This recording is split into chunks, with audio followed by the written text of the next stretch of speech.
कहानी का शीर्षक सच का इनाम। कहानी। एक छोटे से गांव में इमरान नाम का एक लड़का रहता था। वह गरीब था लेकिन बहुत ईमानदार और सच्चा था। उसके पिता बढ़ई थे और लकड़ी का काम करके घर का खर्च चलाते थे। एक दिन इमरान जंगल के पास लकड़ी काटने गया। लकड़ी काटते काटते अचानक उसकी कुल्हाड़ी नदी में गिर गई। इमरान परेशान होकर रोने लगा। उसी समय नदी से एक चमकदार बूढ़ा व्यक्ति बाहर निकला। उसने पूछा, बेटा क्यों रो रहे हो? इमरान ने ईमानदारी से सारी बात बता दी। बूढ़ा मुस्कुराया और बोला, ठीक है, मैं तुम्हारी मदद करता हूं।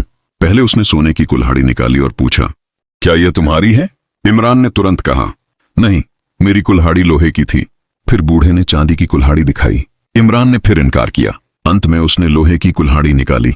इमरान के चेहरे पर मुस्कान आ गई। हाँ, यही मेरी कुल्हाड़ी है। बूढ़े ने कहा, बेटा तुमने सच्चाई से जवाब दिया, इसलिए ये तीनों कुल्हाड़ियां तुम्हारी हैं। इमरान ने विनम्रता से कहा, नहीं बाबा, मुझे सिर्फ अपनी कुल्हाड़ी चाहिए। बूढ़े ने खुश होकर कहा, तुम्हारी सच्चाई ने मेरा दिल जीत लिया है। ये सोना और चांदी तुम्हारे लिए इनाम है। इमरान खुशी खुशी घर लौटा। जब गांव वालों ने यह सुना तो सबने उसकी सच्चाई की तारीफ की।